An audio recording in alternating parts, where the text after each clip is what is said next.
No, they're only natural history because it's considered a treated disease because you can get these plasma products, Okay. even though it's not curative. They do have a new gene therapy for severe combined immune deficiency, but the risks of what you have to do a gene therapy, SCID is considered terminal, whereas primary immune deficiency is not considered terminal.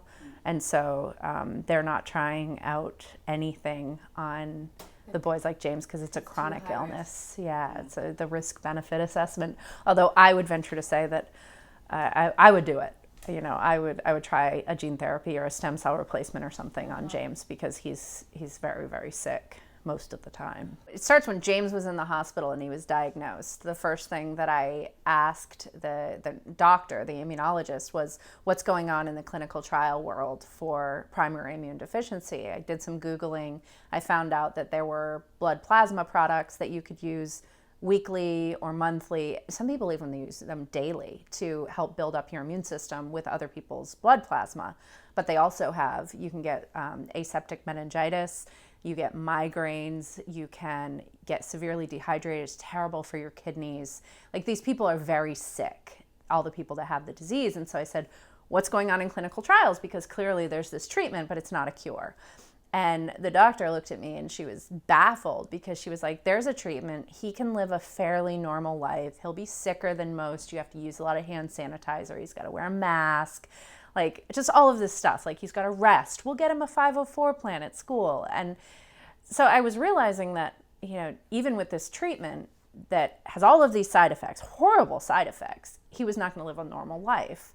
And I was really pushing her because for the more severe type of the disease, there are, some clinical trials in stem cells, some radical stuff, some gene therapy, but James is not considered sick enough for those kinds of things. And honestly, I have a pretty high risk tolerance in that I want to push for normalcy. And I do believe that for the most part, clinical trials are fairly safe. You're never going to move forward with treatments and cures for chronic, manageable, seemingly non-emergency conditions unless you have a population of people that are saying what we have now is not good enough and are saying that we are willing to take some risk that the outcome is not better or even worse in order to see if we can get a cure. So the benefit is obviously to science.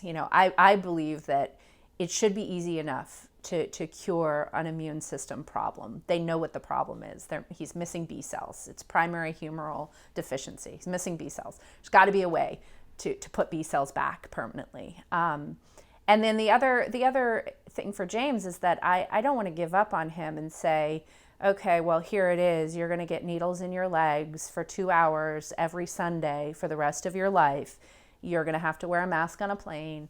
You're going to have to, be careful and be scared all the time that you're going to catch something. You're going to have to drink, 20 gallons of water, in order to not have kidney failure. I mean, all of these things, I really do feel like his quality of life could be so much better. And he's so young.